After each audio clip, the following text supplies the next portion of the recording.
An old song about falling leaves outside your window. They mean big piles. Sing it to us. Let me hear it. I'm talking about the piles of leaves on West Michigan streets. How big is too big? 24-hour News 8's Danny Carlson was in East Grand Rapids today to get some answers.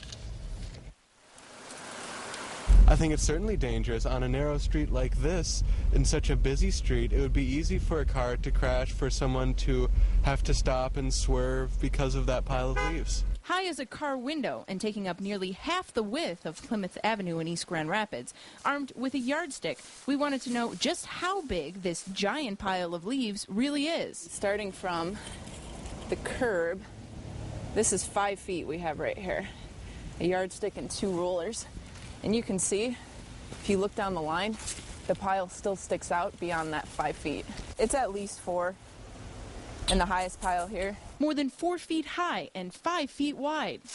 But city officials say this happens every year, and there aren't any laws about how high or wide street leaf piles can be, which means this particular pile isn't breaking any laws. Especially with all the leaves falling early, we feel this year. We've gotten a lot of leaves out at this time, and you're going to have a lot of large piles out. Instead of coming out incrementally, they're coming out all at once. Jim Stahauer says in East Grand Rapids, people can rake their leaves into the street from October to December, and they should get picked up every week. He says they've been doing it this way in East GR for more than 25 years with hardly any problems. I mean, if it's a one-way or divided street, it'll get a little narrow. And if it becomes a traffic hazard between the police and us, we'll make sure we get it picked up.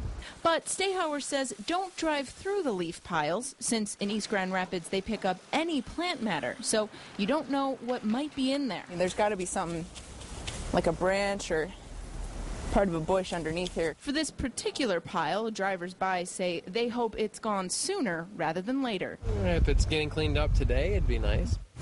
In East Grand Rapids, Danny Carlson, 24-hour News 8. Now, if there is a pile of leaves in your East Grand Rapids neighborhood that is particularly large, you should call the Streets and Utilities Department or police. Can't jump in them anymore. We can't burn them anymore.